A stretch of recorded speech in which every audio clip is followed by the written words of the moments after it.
वीतराग विज्ञान नमो ताहि जाते भये अरहंतादि महान करि मंगल करि हो महान ग्रंथ करन को काज जाते मिले समाज सब पावे निज पद राज।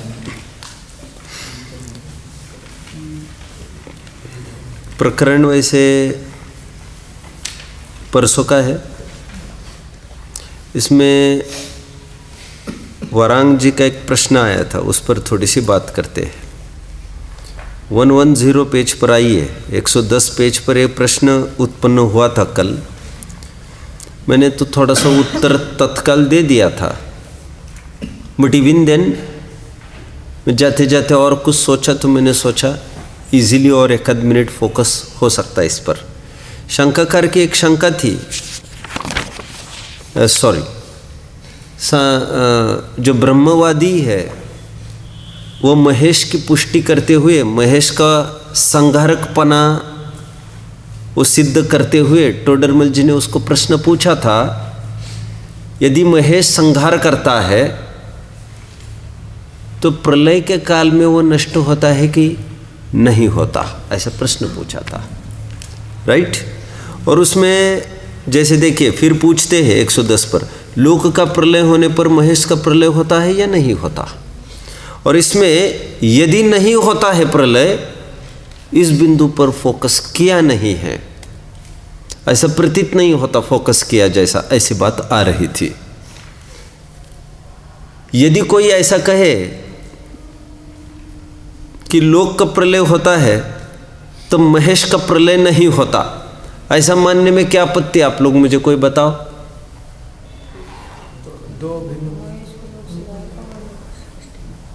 इन्होंने इस पर तो चर्चा की, लोक के प्रलय के साथ महेश का प्रलय माने तो फिर उसमें दो सेक्शंस के, पहले तो आगे पीछे की एक साथ तो कैसे संभव है, जिस समय में ये था उस समय में उनका नाश होना, आप समझ रहे ना, तभी संभव है जब ये है तभी वो नहीं हो, दोनों एक साथ नष्ट हो तो ऐसे कैसे हो सकता है आदि।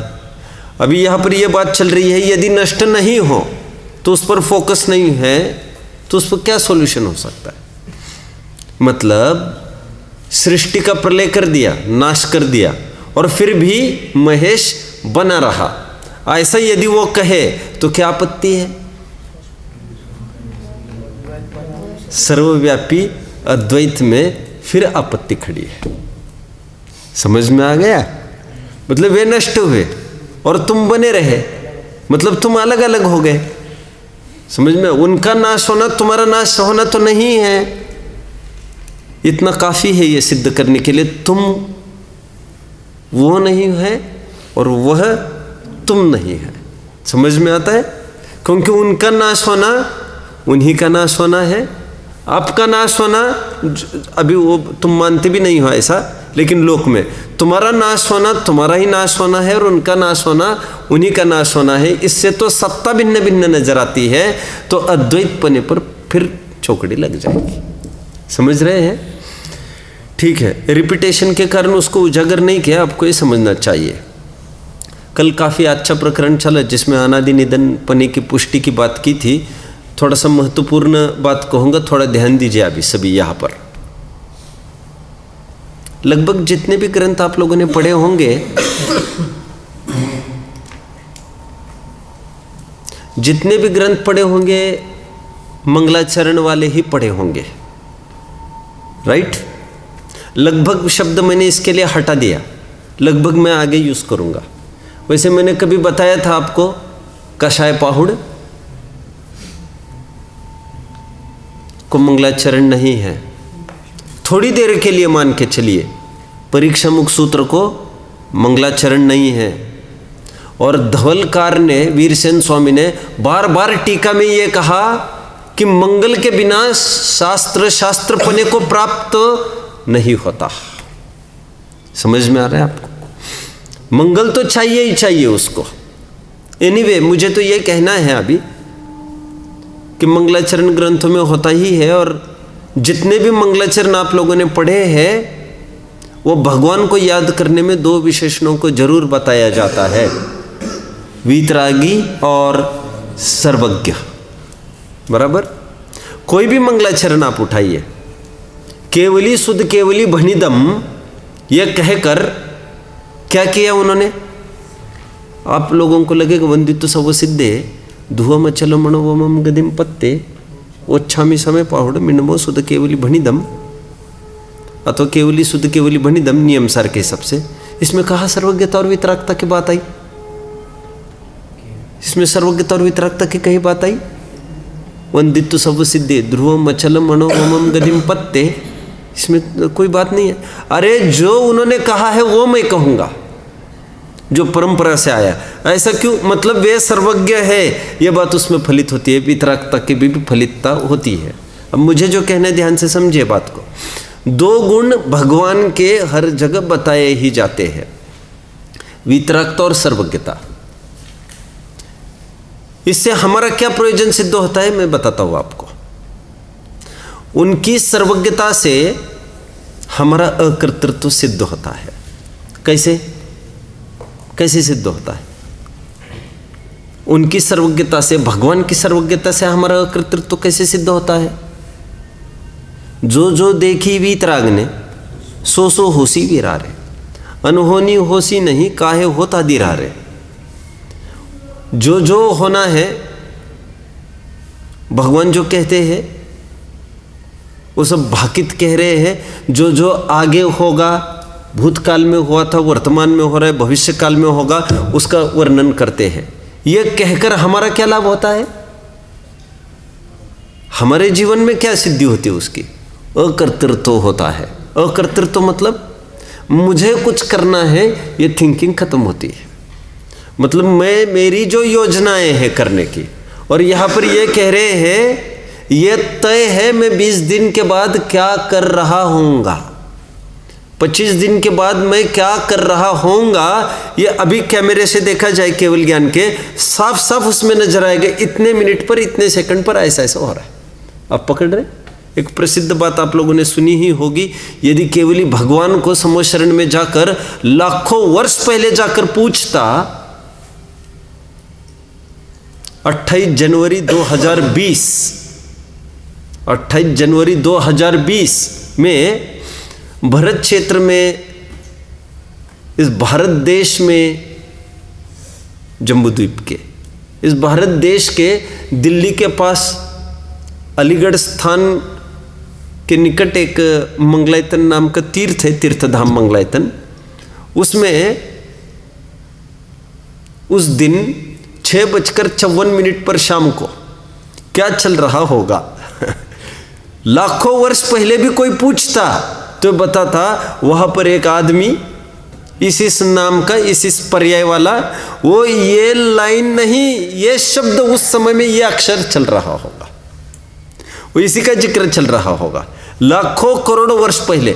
मतलब कहने का तात्पर्य ये सिद्ध हुआ मेरा, जब सर्वज्ञता कही तो एक एक पर्याय में खचितता हो गई, कहां पर क्या होना ये जब तय है तो हमारे माथे कुछ भी भार नहीं रहता कि मुझे अमुक करना है, अमुक नहीं करना है। समझ में आया? इसलिए काफी बार हमने जिक्र किया है उसका, समय सार के चौथे कलश का। जो कलश ये बोल रहा था, जो स्वाध्याय का जो रमण करता है निरंतर जिन वचन में, वो तुरंत ही समय सार को देख लेता है। ऐसा कलश एक इक्षंत एव सपदी समय सारम इक्षंत एव उभय नय विरोध ध्वंसिनी स्यात् पदांके। ज्ञान में है किसी के कलश? कलश में क्या बोल रहे सम्यक? जो जिन वचन में रमण करता है उन्हीं के मूल वर्ड, जो स्वाध्याय करता है वह समय सार को तुरंत देख लेता है, आत्मानुभूति को प्राप्त होता है। टीकाकार टीका लिखने बैठे, पांडे राजमल जी देखिए क्या लिख रहे हैं। कलश सुनकर क्या लग रहा है? ये जो पढ़ेगा अभी उसको आत्मानुभूति हो जाएगी। तो जिन जीवों को आत्मानुभूति करना है वो क्या करे? वो कलश पढ़े, इस कलश को पढ़े, काम हो जाएगा। अथवा स्वाध्याय करे, स्वाध्याय करे, स्वाध्याय करे, काम हो जाएगा। वो तुरंत क्या कहते पांडे राजमल जी टीका लिखते समय सार कलश टीका में ये लिखते हैं, सम्यक दर्शन यत्न साध्य नहीं है। अमुक अमुक प्रयास से सम्यक दर्शन होगा ऐसा नहीं है, अयत्न साध्य है, सहज साध्य है। केवल ज्ञान में बोलो इसकी नोंद है। हमने कई दफे प्रकरण देखा है, केवल ज्ञान में क्या है, इसकी नोंद है, मतलब रिकॉर्ड है। तुम्हें सम्यक तो कब होगा, तुम्हारे प्रयास से वो होगा ऐसा नहीं, ऐसा नहीं मतलब तुम्हारे प्रयास से समय के पहले अथवा समय के बाद होगा ऐसा नहीं, समय के प्रयास के बिना होगा ऐसा नहीं कहना चाहता, लेकिन तुम्हारे विशेष पुरुषार्थ करने से जो जहां पर होने की योग्यता है उसको तुम सरका के आगे पीछे कर सकते हो ऐसा नहीं होता, बल्कि जो काल लब्धि होगी उसी समय में योग्यता होगी और उसी समय में पुरुषार्थ संपन्न होगा। समझ में? और पुरुषार्थ कोई पहले ही करे तो नहीं होगा ना, ये प्रश्न ही फिजूल है। समझ में आ गया? महिला यदि करे स्थिरता तो 3 कषाय चौकड़ी के अनुदय रूप करे तो अरे प्रश्न ही बेकार है। इस प्रश्न में क्या रखा है? होगा ही नहीं, इस पर्याय में ऐसा होगा ही नहीं। मैं इतना सारा क्यों कह रहा हूं? भगवान के 2 विशेषण बताए जाते हैं, एक सर्वज्ञता और एक वितरागता। सर्वज्ञता उनकी दिखाकर हमको क्या प्रयोजन की सिद्धि होती है? अकर्तृत्व। जब जहां पर जो कुछ होना ही है तो हमें करने लायक कुछ भी नहीं रहता। ध्यान रखना, सर्वज्ञता समझे बिना क्रमबद्ध पर्याय नहीं समझ सकता, सर्वज्ञता समझे बिना क्रम नियमित पर्याय नहीं समझ सकता। जो जहाँ पर जिस समय में जिस स्थान पर जो योग्यता जिस निमित्त से जो कार्य संपन्न होना है जिस योग्यता से, उसी समय में उसी स्थान पर उसी निमित्त से उसी योग्यता से होगा, ऐसा कहने के लिए सर्वज्ञता का स्वरूप दिमाग में पहले ज्ञान में आना जरूरी है। एक बात तो ये हुई। दूसरी बात, मतलब सर्वज्ञता कहकर हर एक मंगलाचरण में हमारा बोलिए कर्तृत्व ही छुड़ाया है, और यहां तक कि भगवान भी जानते ही है क्या होने वाला है, वे भी डिसाइड नहीं कर सकते। They are not decision makers. समझ में आता है? उनके हाथ में यहाँ वह फेरफार करना नहीं है, जो है वो बस पढ़ के दिखाए। रीडर है वे, रीडर। एक बात वितरागता भगवान की दिखाई जाती है, उससे क्या हमारे क्या प्रयोजन की सिद्धि होती है? भगवान की वितरागता दिखाई जाती है, उससे हमारे क्या प्रयोजन की सिद्धि होती है? उससे उनके अकर्तृत्व की सिद्धि होती है। क्या कहा? और उनके अकर्तृत्व के सिद्धि से प्रत्येक द्रव्य के अकर्तृत्व की बात सिद्ध होती है। प्रत्येक द्रव्य का दूसरे द्रव्य में कर्तृत्व की बात का खंडन हो जाता है। एक द्रव्य का दूसरे द्रव्य के प्रति अकर्तृत्व सिद्ध होता है। भगवान की वितरागता मतलब भगवान न राग करते हैं न द्वेष करते हैं, और यही परम धर्म है। ऐसा जानकर पर द्रव्य के प्रति विकल्प नहीं होता, ऐसा जानकर हमें भी ये ख्याल में आता है हमें भी पर द्रव्य के प्रति राग द्वेष नहीं करना चाहिए। सुखी होने का यही उपाय है। मतलब कुल मिलाकर उनकी सर्वज्ञता और वितरागता, ये दोनों गुण हमें हमारे अकर्तृत्व की तरफ ही संकेत करते हैं। मैं इतना सारा क्यों कहा? ईश्वर जगत का कर्ता है ऐसा जो कहते हैं वे इस बात को भली भांति समझ ले। हमारे हर एक मंगलाचरण में भगवान को सर्वज्ञ और वितरागी कहा है, भगवान का ही अकर्तृत्व सिद्ध किया है सबसे पहले। और जो अनंत वीर्य के धारी है, जब वे ही अकर्ता है तो बाकी ऐरे गैरों की क्या बात करना? आगे बात करते हैं। कल अनंत का भी काफी प्रकरण चला। ऐसी बात नहीं है कि वे अनंत को नहीं मानते, अनंत को मानते तो है, लेकिन केवल परम ब्रह्म को अनादि अनंत मानते हैं। और टोडरमल जी ने इतना भर तर्क रखा, जब परम ब्रह्म को अनादि निधन मानते हो तो हर एक वस्तु को अनादि निधन मानने में, स्वयं सिद्ध मानने में क्या दिक्कत आ रही है आपकी? ऐसा गणित में भी अनादि और अनंत फंडा को माना गया है। गणित में इनफाइनाइट कहते हैं उसको। इनफाइनाइट दो शब्दों से बनकर मिला है, इन और फिनिश, ये दो शब्दों को बनकर बना है, तो उसको कहते हैं इनफाइनाइट, स्टार्टलेस एंड एंडलेस। भाग्य से गणित के साथ साथ फिलोसॉफिकल वर्ल्ड में भी इनफाइनाइट को, अनंतता को माना गया है। तो फिर परम ब्रह्म ही को क्यों, हर एक वस्तु को अनादि निधन मानने में क्या आपत्ति है? और हमारे यहाँ तो खानिया तत्व चर्चा जब चली थी तब एक प्रश्न उत्पन्न हुआ था, आप लोग सब जानते होंगे, भगवान तो कम से कम पहली पर्याय जानते होंगे ना द्रव्य की। क्या उत्तर दिया था? भगवान तो फिर काय के सर्वज्ञ है, काय के सब कुछ जानते हैं, तो उनको पहली पर्याय जानना चाहिए। तो क्या उत्तर आया था बताइए, कोई बताएगा आप में से कोई? हाँ बोलो। तो भगवान की सर्वज्ञता सिद्धि नहीं होगी, क्योंकि वो जो जानते हैं वो जो सम्यक प्रकार से जानते हैं, बराबर। अच्छे प्रकार से जानते हैं। यदि वे पहली पर्याय जाने किसी भी वस्तु की, तो उनका ज्ञान सम्यक नहीं, मिथ्या सिद्ध होगा, झूठा सिद्ध होगा, क्यों? उनकी पहली पर्याय हुआ ही नहीं करती है। और यदि उनका ज्ञान सम्यक है ऐसा फिर भी कहा जाए, और फिर भी यह कहा जाए कि उन्होंने पहली पर्याय देखी, तो सबसे पहले यह प्रश्न है, यदि उनका सम्यक परिणमन माना जाए और उन्होंने देख ली, तो यह मानना पड़ेगा कि उससे पहले वस्तु थी कि नहीं। यदि थी तो पहले अपरिणामी थी, बाद में परिणमन करने लग गई, और नहीं थी तो वस्तु का स्वभाव चेंज होता है, ये बात तो नहीं सिद्ध हो रही है, लेकिन वस्तु भी अचानक उत्पन्न होती है, ये बात भी सिद्ध हो जाएगी। और इसलिए वस्तु अनादि है, अनंत है, और भगवान अनादि को अनादि रूप जानते हैं। यही सम्यक ज्ञान है। जिसके आदि नहीं है उसका आदि जानने की चेष्टा कैसे? यहाँ पर समझना चाहिए। हर एक वस्तु अनादि निधन की बात कल करें। आज बहुत छोटा सा प्रकरण हम देखेंगे। भाग्य से कुल हमें आज 8 लाइन्स देखनी है। ब्रह्म से कुल प्रवृत्ति आदि का प्रतिषेध क्या है? देखिए, ये पेज नंबर 111 पर हूँ मैं। वैसे हेडिंग इन्होंने अपनी तरफ से दिया है। प्रॉपर हेडिंग क्या होगा उसकी बात की चर्चा हम बाद में करेंगे, मैं आप ही के ऊपर छोड़ दूंगा इसको। क्या कह रहे टोडरमल जी, थोड़ा सा विचार करिए।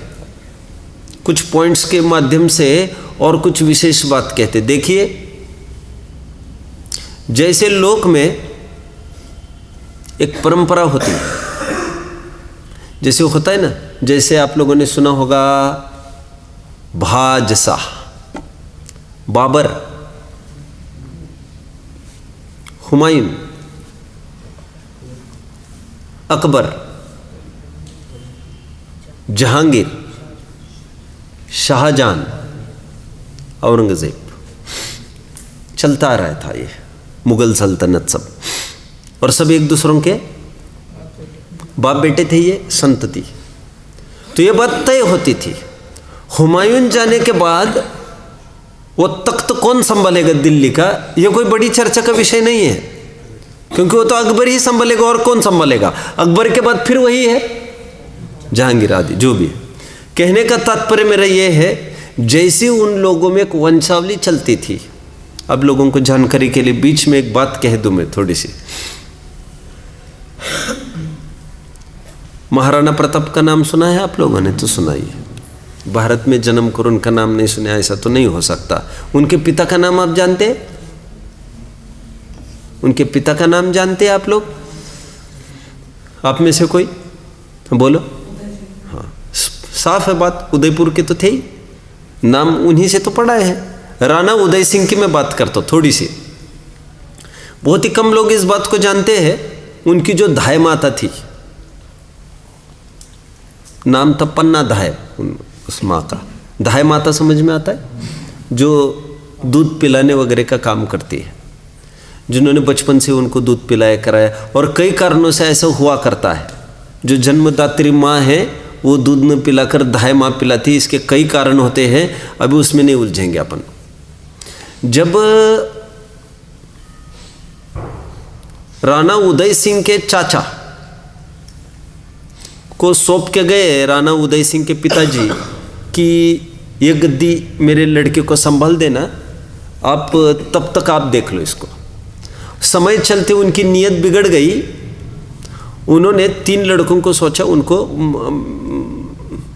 खत्म कर दे इनके। 2 लड़कों को खत्म किया काट कर। अभी उदय सिंह के पास आने को थे, आहट लग गई धाय माता को कि अभी ये आने वाले हैं और इसको भी खत्म करने वाले हैं। और जो मूल वंशावली है, जो खून है राजपूताने का, वो अभी मिटेगा और दूसरा कुछ बैठेगा, दूसरा कोई। तो उस धाय माता ने, इतिहास ये कहता है, धाय माता ने क्या किया, उसको सुरक्षित कर दिया। तो फिर धाय माता का क्या होगा? तो धाय माता ने उसकी जगह पर अपना बच्चा रखा और अपना बच्चा उनके सामने ही मारा गया। और तब भी उनको कुछ भी उससे दुख नहीं हुआ, क्योंकि ये गद्दी चलनी चाहिए। राज परंपरा, योग्य राजा। ऐसे तो कितनी प्रजाजन की आहुति दी जा सकती योग्य राजा के पीछे। मैं क्यों कह रहा हूं? जैसी वंशावली राजा आदि में मानी जाती है, बस ये लोग इतनी हद करने लग गए हैं। यहां पर भी प्रकरण कुल प्रवृत्ति का चलना है। यहां पर यह कह रहे जैसे ब्रह्म है ना, ब्रह्म के बाद उनके जो पुत्र होते हैं, उनके जो पौत्र होते हैं, वे उसके अधिकारी हुआ करते हैं। जैसे लोक की व्यवस्था होती है, वैसी वे बात करते हैं। आप पहला पॉइंट लिखेंगे वहां पर, हेडिंग क्या होगा अपन बाद में चर्चा करेंगे। पहला पॉइंट आप लिखेंगे, ब्रह्म के पुत्र पौत्र होने की बात के साथ साथ उनको पद के अधिकारी मानते हैं अद्वैत ब्रह्मवादी लोग। उन्हीं का प्रकरण चल रहा है। एक सबसे बड़ी भूल ये है, क्यों? ब्रह्म के पुत्र और पौत्र की क्या कल्पना करना, और फिर जब तुमने अनादि निधन मान लिया ब्रह्म को, तो फिर तुम्हारे बाद गद्दी कौन संभालेगा कि कैसी बात करते हो तुम? एक हमारे यहां पर भी मिलता जुलता एक प्रकरण है, बोलिए कोई। जैसे सीमंधर, युगमंधर आदि 20 तीर्थंकर कहे हैं कम से कम विदेही क्षेत्र में। तो हमारे यहाँ वे कोई उनके बच्चे नहीं होते हैं, और ना ही तीर्थंकर के बच्चे तीर्थंकर होते हैं, चक्रवर्ती के बच्चे चक्रवर्ती होते हैं। ऐसा नहीं हुआ करता। यह गद्दियाँ एंसिस्ट्री से, हेरिडिटी से आगे नहीं बढ़ा करती। समझ में आया? यहाँ पर तो यह है, सीमंधर नाम का कोई दूसरा व्यक्ति अथवा दूसरा कोई अन्य व्यक्ति जिसको सीमंदर नाम का पद दिया जाएगा। यह एक पद है, जैसे प्रधानमंत्री। सब अभी तक प्रधानमंत्री, तो और फिर से प्रधानमंत्री। अभी कौन चुन कर आए? सब प्रधानमंत्री। अरे भाई, प्रधानमंत्री एक पद है, कोई आदमी का नाम थोड़ी है। सीमंदर एक पद का नाम है, किसी आदमी का नाम नहीं है। आगे बढ़ूं, मैं आगे बढ़ता हूं। वे ठीक उसी प्रकार ऐसा मानते हैं, लेकिन हमारे इसमें तो व्यक्ति अलग अलग है और बाप बेटे का कोई तालमेल, ऐसा कोई संबंध नहीं है। ऐसा होने पर भी वे लोग ब्रह्म से पुत्र पौत्र आदि की उत्पत्ति मानते हैं। एक तो उत्पत्ति मानना ही हास्यास्पद, और फिर अनादि निधन जब तुमने मान लिया तो फिर सक्सेसर की क्या आवश्यकता है? ये सब बात है। और फिर वे रूल करेंगे, ऐसी भी वे बात मानते हैं। ये बात कुछ जमती नहीं है। पॉइंट 1। पॉइंट 2 की हम बात करते हैं अभी। आइए थोड़ा सा यहाँ पर ध्यान दीजिए। थोड़ा सा भी ऐसा भी मानते हैं, कुछ मनुष्य तिर्यंचों के साथ भोग करते हैं, कुछ तिर्यंच देव के साथ भोग करते हैं, कुछ देव मनुष्य के साथ भोग करते हैं। अभी नारकियों की ही बस चर्चा नहीं की है इन्होंने। कोई राक्षस के साथ भोग करने लगते हैं। ऐसा आपस में भोग कर करके संतान पैदा कर देते हैं। और जो संतान पैदा होती है, मतलब ऐसी भी संतान पैदा हो सकती है। यह पूरा प्रकरण एक संतान उत्पत्ति की तरफ से है पूरा कथन इसका।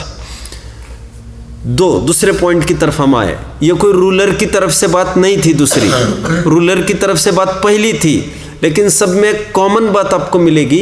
यह संतान उत्पत्ति की तरफ से किया गया कथन है। बहुत अटपटी बातें वे मानते हैं। दूसरा कथन ये, हमारे श्वेतंबर भाई भी मिलती जुलती एक बात मानते हैं, आप लोग जानते होंगे यदि तो, देवों ने आकर एक महिला का पढ़ा है। कहाँ पर पढ़ा है? जैन दर्शन गणित, शाबाश। और वैसे इसमें भी है जो श्वेतंबर के जो 84 बिंदुओं को लेकर जो उनका निषेध किया गया है, वो उन्हीं की वंशावली है। एक्चुअली वो धर्मभूषण महाराज के संग के ही ये छपाई वाला ग्रंथ है, इसलिए नियमावली के रूप में उसमें श्वेतंबर मत का खंडन 84 पॉइंट से किया है। तो उसमें एक पॉइंट ये लिखा है, श्वेतंबर भाई ऐसा मानते हैं कि देवों ने आकर कितने ही काल तक भोग भूमि की महिला के साथ भोग किया, ऐसे मानते हैं। तो बात यह है कि एक वैकृक शरीर वाला जीव एक औदरिक शरीर वाले जीव से भोग कैसे करेगा, एक विषय तो ये है, और क्यों करेगा विषय तो दूसरा ये है। क्योंकि सर्वांग सुंदर वहाँ पर रहते हैं, तो वो छोड़कर यहाँ पर क्यों आएंगे? और अपोजिट ऐसी दूसरी अपोजिट जेंडर की तो बात अलग है, लेकिन गति ही अलग अलग हो और आपस में ऐसा कुछ सहयोग करे, ये तो बड़ी हास्यास्पद बात लगती है। और उनके माध्यम से भी संतान उत्पत्ति, सो फनी।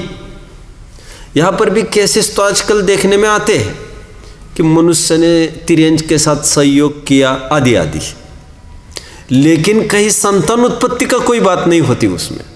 लेकिन फिर भी ऐसी भी अटपटी बात कहते हैं, दो किसी गति के जीव का भोग किसी अन्य गति के जीवों के साथ कहकर उनसे संतान उत्पत्ति कहते हैं। दो तीसरे बिंदु की तरफ आते हैं। अटपटी दोनों बातें क्या रही इसमें? एक तो आपस में भोग कैसे, और फिर संतान उत्पत्ति कैसे। तीसरी की तरफ बढ़ते हैं हम, तीसरे की तरफ। अटपटी लगेगी सब बातें आज आपको। कहते हैं हवा के माध्यम से भी संतान पैदा हो सकता है। अटपटा लग रहा है आपको? कभी सुना है आप लोगों ने ऐसा कुछ? अभी बताता हूं मैं। सुना है? हनुमान को क्या कहते हैं? हाँ, पवन पुत्र, मतलब वो पवनंजय की बात नहीं करते वे इतनी ही तो बात नहीं समझते। वे कहते हैं ये पवन के माध्यम से उत्पन्न हुई ये संतान, ऐसे संतानें उत्पन्न हो जाती है, कह रहे हैं। तो अचरज होता है, पवन के माध्यम से कैसे होगी? एक आदमी ने जैसे पवन सूंघ ली तो क्या गर्भधारणा होगी क्या? क्या विचित्रता है ये। एक पवन के माध्यम से हुई कहते हैं, इसी में सब पॉइंट्स इसी में लिखना है आपको। कभी सूर्य के माध्यम से भी हुई कहते हैं। ऐसे अनेक अनेक वस्तुओं के माध्यम से संतान उत्पत्ति होती मानते हैं। सूर्य पुत्र बोलिए, कर्ण, गुड। सूर्य के माध्यम से संतान कैसे पैदा होगी? लेकिन वे मानते हैं, और तो और यहां तक मानते हैं, यदि वीर्य को किसी ने सूंघा, जैसे क्लोरोफॉर्म सूंघने से कोई बेहोश हो जाता है, बड़ी अटपटी बातें हैं, वीर्य सूंघने से भी संतान पैदा हो जाती है, ऐसे भी मानते हैं। लोक में जो बिल्कुल देखने में ही नहीं आती, ऐसी अटपटी बात वे सब मानते हैं। 3 बातें हो गई। कितने पॉइंट्स हो गए? 3 पॉइंट्स। थोड़े से अपन यहाँ पर पढ़ लेते हैं। इसी में सब पॉइंट में और लिख ले थोड़ा सा। कल्पना ही करी किसी ने किसी के बारे में, तब भी संतान हो जाती है। जैसे महिला ने पुरुष के बारे में कल्पना करी, ये गर्भधारणा हो गई, तो कह रहे मन ही के माध्यम से संतान उत्पत्ति हो गया, ऐसा कैसे होगा? कह रहे हालत खराब है। तो ऐसी बात मानते हैं वे। 3-4 लाइन्स थोड़ी सी पढ़ लेते हैं। देखिए, तथा वे ही ब्रह्म से पुत्र पौत्र द्वारा कुल प्रवृत्ति कहते हैं। और कुलों में कुल प्रवृत्ति समझ में आया? ये इस कुल वाले, उस कुल वाले, ऐसे ब्रह्म, ऐसी कुल प्रवृत्ति वे मानते हैं। और इसलिए हेडिंग जो है, कुल प्रवृत्ति आदि का प्रतिषेध है। तो मैंने उसको संतान उत्पत्ति की तरफ से डाल दिया है, मुझे वो ठीक लग रहा है हेडिंग। और कुलों में राक्षस, मनुष्य, देव, तिर्यंचों के परस्पर प्रसूति भेद बतलाते हैं। 2, तीसरा पॉइंट, वह देव से मनुष्य, मनुष्य से देव, वो तिर्यन से मनुष्य इत्यादि किसी माता किसी ये पॉइंट अपना रह गया। इस पॉइंट को और उजागर करिए। अभी कौन सा पॉइंट चलेगा आपका? चौथा ना?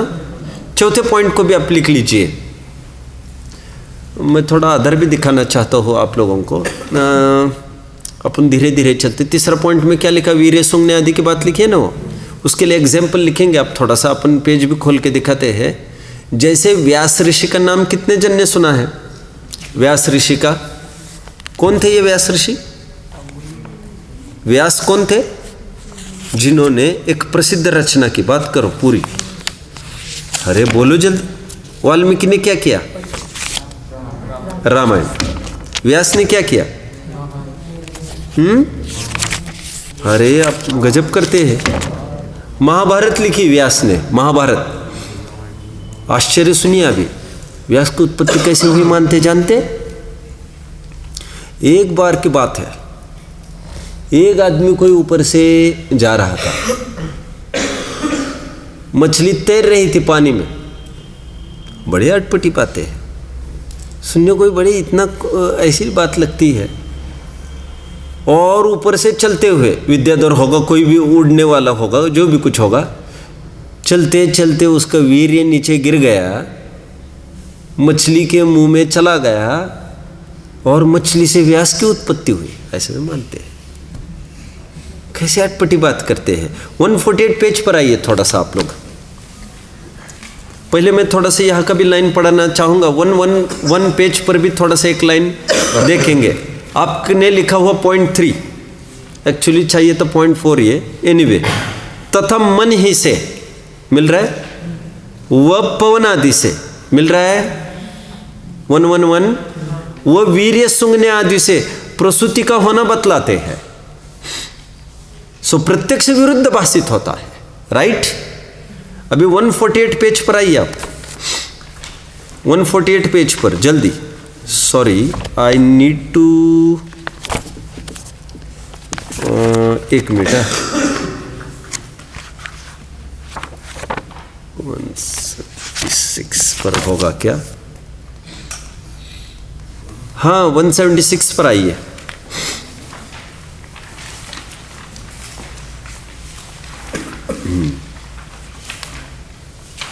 देखिए, आपको अटपटी लग रही थी ना, तिर्यन से मनुष्य पैदा होता है आदि आदि कहते। देखिए, तथा वैष्णव शास्त्रों में 176 मिल रहा है। तथा वैष्णव शास्त्रों में ऐसा भी कहते हैं, वेद व्यास आदिक मछली आदि से उत्पन्न हुए हैं। समझ रहे हैं? मैं 10 मिनट में कंप्लीट करूंगा, घबराओ मत। रैपिडली इस पैराग्राफ को पढ़ लो। इस पैराग्राफ को क्यों पढ़ने का मन बना होगा, कोई बताएगा? क्योंकि यहाँ पर हूबहू वही प्रकरण चल रहा है, कुल प्रवृत्ति का। लेकिन यहाँ पर मैं याद दिलाऊंगा आपको, एक अभी इसमें तो टाइम लगेगा, 1.5 महीना और। कुलादि अपेक्षा गुरुपने का निषेध प्रकरण चल रहा है यहाँ पर 175 पर। वे लोग ये मानते हैं, पर्टिकुलर लोग, कि गुरु कौन होगा, फिर इनके बाद यही गुरु होगा, इनका बच्चा ही गुरु होगा। तो कह रहे इनका बच्चा कैसे गुरु होगा, वो तो लायकात योग्यता देखी जाएगी, ऐसी बात है। और यहाँ तक कि वे सबको मोक्ष आदि के भी अधिकारी मानते हैं, जो भी हो। तो यहाँ पर हूबहू प्रकरण चल रहे, तो उस अपेक्षा बात है। तथा वैष्णव शास्त्रों में ऐसा कहते हैं, वेद व्यास आदि मछली आदि से उत्पन्न हुए हैं। वह कुल का अनुक्रम किस प्रकार रहा, वहाँ पर कुल कैसे लगाएंगे तुम? समझ में आ गया? आगे, तथा मूल उत्पत्ति तो ब्रह्मा से कहते हैं, इसलिए सबका एक कुल है, भिन्न कुल कैसे रहा? गेटिंग? तथा मूल उत्पत्ति तो आगे भिन्न कुल, तथा उच्च कुल की स्त्री के नीच कुल के पुरुष से, वो नीच कुल की स्त्री के उच्च कुल के पुरुष से संगम होने से संतति होती देखी जाती। वह कुल का प्रमाण किस प्रकार रहा? यहाँ पर भी प्रकरण किसके इर्द गिर्द में घूम रहा है? संतान उत्पत्ति का ही प्रकरण है और कुल प्रवृत्ति को लेकर ही प्रश्न चिन्ह खड़ा किया जा रहा है। ऐसे कैसे नक्की कर सकते कह रहे कुल प्रवृत्ति। आइए अपने प्रकरण में अभी आगे का पॉइंट।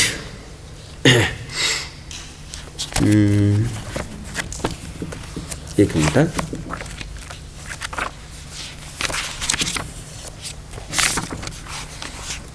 आप 303 पेज पर फिर से आइए। 303 मैं सब आपको कोरिलेट करके दिखा रहा हूँ। होप आप उस पॉइंट के आगे वे पेज नंबर लिख रहे होंगे। इसमें कौन सी लाइन पढ़ेंगे, कोई पढ़ के दिखाइए। चलिए विदाउट वेस्टिंग टाइम सब आ गए 303 पर। तथा अन्य मत में, गेटिंग, अन्य मत में सर्वज्ञ आदि के यथार्थ ज्ञानियों के रचे हुए ग्रंथ बतलाते हैं, परंतु उनमें परस्पर विरुद्धता भाषित होती है। कहीं तो बाल ब्रह्मचारी की प्रशंसा करते हैं, कहीं कहते हैं पुत्र बिना गति नहीं होती, सो दोनों सच्चे कैसे हो। ऐसे कथन वहाँ बहुत पाए जाते हैं तथा उनमें प्रमाण विरुद्ध कथन पाए जाते हैं। ये मुझे नहीं कहना था, आगे देखिए। जैसे मुख में वीर्य गिरने से मछली के पुत्र हुआ, सो ऐसा इस काल में किसी के होता दिखाई नहीं देता और अनुमान से भी नहीं मिलता। ऐसे कथन भी बहुत पाए जाते हैं। सब समझ रहे बात को? मैंने 2-3 जगह से उसी बात को पढ़ के दिखाया। वहाँ पर भी अन्य मत के खंडन की बात चल रही है। 303 पेज पर 8वां अध्याय चल रहा है, वहाँ पर समापन की ओर है। आइए अपने प्रकरण पर फिर से खड़े होते हैं। अभी यहाँ पर ध्यान दीजिए जल्दी। चौथा पॉइंट आपको ये लिखना है, किसी, अभी नया ही पॉइंट है, किसी माँ से किसी के बाप का संयोग दिखाकर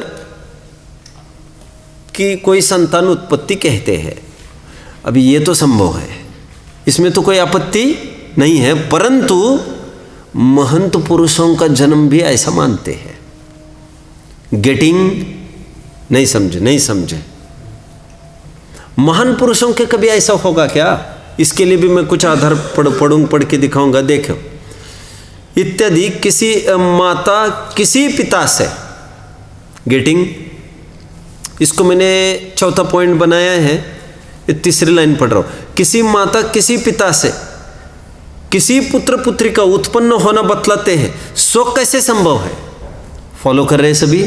इसको मैंने चौथा पॉइंट बना लिया क्योंकि इसमें सूक्ष्म अंतर पड़ रहा है। क्योंकि ये संभव तो है, लेकिन महान पुरुषों में यह कैसे संभव होगा, ऐसा मैंने मेरी तरफ से बोला। उसकी पुष्टि मैं एक आधार से करूंगा। पेज नंबर अभी खोलिए 148, जल्दी अभी 148 खोलना। आप सब जानते होंगे श्वेतांबर भाई महावीर का जन्म कैसे मानते हैं। वे ये मानते हैं गर्भ में आया एक के ब्राह्मण और पैदा हुआ और एक जन किया। तो टोडरमल जी ने प्रश्न पूछा, गजब हो गया, गर्भ कल्याण के एक के घर, जन्म कल्याण के एक के घर, और कह रहे महंत पुरुषों के 2-2 बाप कहते हुए शर्म नहीं आती। ऐसी बात कही है तो वो बच्चा किसका माना जाएगा? और आयरेगरों की बात छोड़िए, महान पुरुषों को ऐसा कैसे संभव होगा? देखिए, मैं मुद्दे की बात पढ़ के दिखाऊंगा। सेकंड पैराग्राफ की नीचे की 3 लाइन। जन्म कल्याणक आदि में उसका सम्मान नहीं किया, अन्य कल्पित पिता का सम्मान किया है।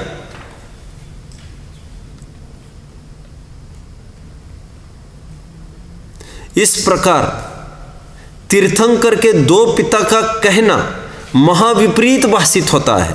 सर्वोत्कृष्ट पद धारक के लिए ऐसे वचन सुनना भी योग्य नहीं है। मैंने थोड़ा उसको खोल के दिखाया आपको, ठीक है? आइए अपने प्रकरण पे आगे बढ़ते हैं। देखिए, इसमें ऐसा होने से पुत्र पौत्रादिक का नियम कैसे रहा, तथा बड़े बड़े महंतों को, ये आपने 4 नंबर का पॉइंट लिखा क्या? इसको बेटर हो गए, ठीक हो गए, आ गए क्रम पर। तथा बड़े बड़े महंतों को अन्य अन्य माता पिता से हुआ कहते हैं, सो महंत पुरुष कुशीलवान माता पिता के कैसे उत्पन्न होंगे? यह तो लोक में गाली है। समझ में आ गया? फिर ऐसा कहकर उनको महंतता किस लिए कहते हैं? अंतिम पॉइंट आपको लिखना है। और सर्च करेंगे, मैं भी काफ़ी फोकस कर सकता हूँ प्रकरण पर, but my dear I will need hours then, मुझे घंटों लगेंगे और मुझे उतना समय नहीं लगाना है। क्या आप लोग जानते हैं गणपति की उत्पत्ति कैसे मानते वे लोग? गणेश जी की मैल से उत्पत्ति मानते हुए, इसके लिए पूरा इतिहास देखना चाहिए कैसे कैसे मानते हैं। और तो और तो यहाँ तक मानते हैं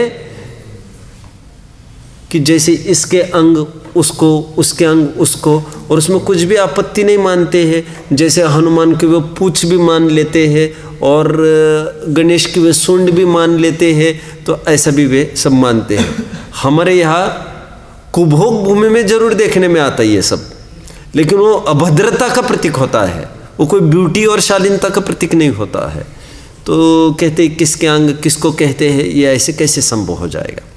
देखिए, तथा गणेश आदि की मैल आदि से उत्पत्ति बतलाते हैं, वे व किसी के अंग किसी में जुड़े बतलाते हैं इत्यादि अनेक अनेक प्रत्यक्ष विरुद्ध बातें हैं।